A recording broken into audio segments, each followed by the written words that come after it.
Baik teman-teman, kita lanjutkan. Selanjutnya saya akan menjelaskan per organ. Organ yang pertama yaitu adalah ginjal. Nah, ginjal ini adalah tempat penyaringan cairan dalam tubuh kita sehingga tetap stabil.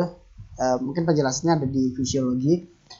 Nah, ginjal ini terdiri dari satu pasang, kanan dan kiri. Nah, letaknya itu berada di retroperitoneal atau di belakang dari abdomen, terletak di belakang usus dan lain-lain. Bentuknya kira-kira seperti inilah. Nah, di belakang. Nah, seperti itu.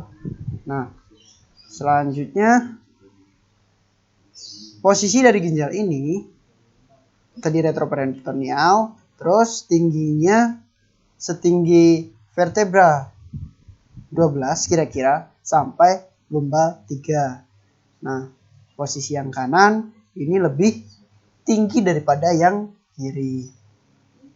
Nah, bentuknya itu ya seperti itulah. Seperti kacang merah. Oke. Selanjutnya, bagian-bagian dari ginjal. Mungkin saya akan membuka ini salah satu dari ginjal.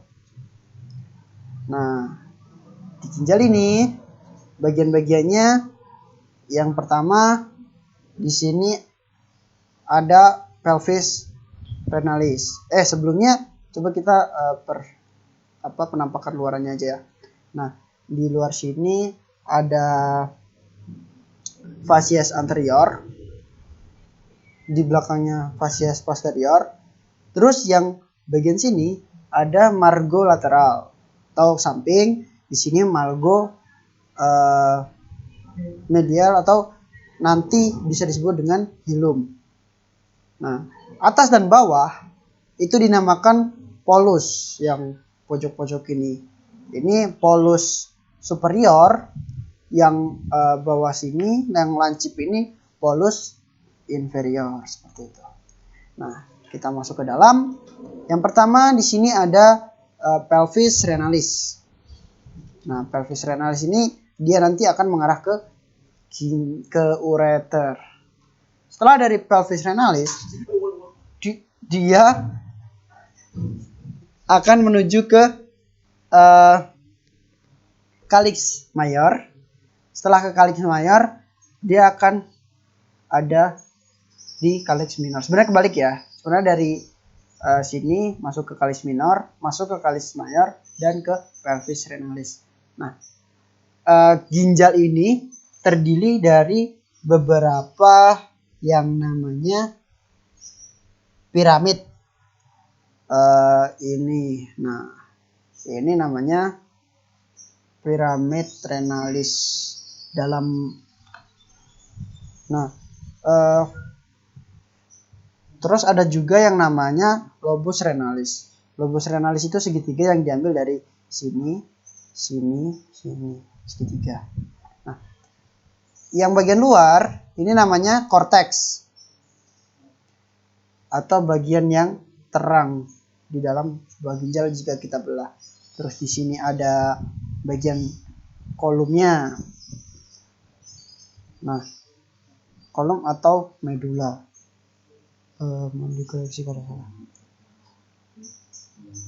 Nah, satu lobus ini, lobus tadi kan segitiga kan, terdiri dari korteks renalis dan piramid renalis. Nah, yang ini tadi, hilum tadi, ini sebenarnya nggak cuma dilewati oleh pelvis renalis. Pelvis renalis kan membawa urin yang telah disaring menuju ke ureter.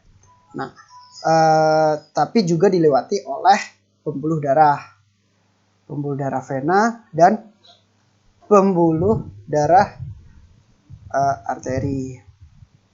Nah, di sini ada vena dan ada arteri masuk ke dalam ginjal.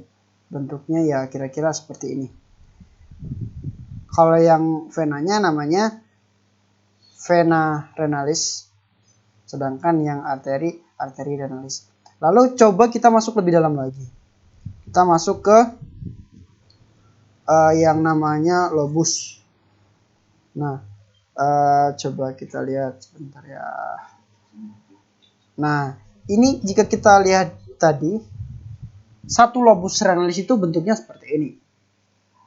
Ini tadi ada medula. Nah, ini medula ya. Ada bagian dalam, ada bagian luar. Di medula ini ada apexnya atau pojokan yang dinamakan renal papilla. Nah, di sini renal papilla yang mengarah ke calyx minor. Nah, ini calyx minor ya. Nantinya ke calyx mayor. Nah, struktur terkecil dari renal itu namanya ini nefron.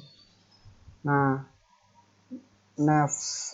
ada dua tipe, ada nefron kortikal, ada nefron juxtamedular. Kalau kortikal dia yang mengarah ke sini, yang apa namanya, ansa Henle-nya ini lebih dominan ke atas korteks, sedangkan kalau juxtamedular dia ansa Henle-nya lebih cenderung ke dalam medula. Nah, bagian-bagian dari nefron yang pertama itu ada glomerulus. Nah, ini kan nanti saya juga jelaskan mengenai arterinya. Di sini dari arterial afferent. Ini ya, arterial afferent. Itu yang nantinya bakal akan disaring. Dia masuk ke dalam sini, ke dalam glomerulus. Nanti akan dikeluarkan melalui arterial afferent. Nah, di sini juga ada kapsula Bowman. Dia membentuk tempat penyaringan itu. Setelah dari kapsula Bowman atau glomerulus, dia akan menuju ke tubulus convolutus proximal. Di sini tubulus convolutus proximal. Setelah itu dia ke ansa Henle. Ansa Henle itu yang panjang ini. Ada bagian tebal descending, turun. Ini bagian descending ya, turun. Ada bagian tebal, ada yang tipis. Di sini juga ada bagian yang naik, kan, dari descending tadi naik ke ascending. Ada yang tipis, ada yang tebal juga. Setelah itu menuju ke tubulus convolutus distal, lalu ke ductus colligen atau collectivus. Nah, setelah itu masuk ke papilla tadi. Ductus papillaris seperti yang saya jelaskan tadi. Lalu dia akan masuk ke calyx minor dan ke calyx mayor. Sepertinya itu untuk ginjal.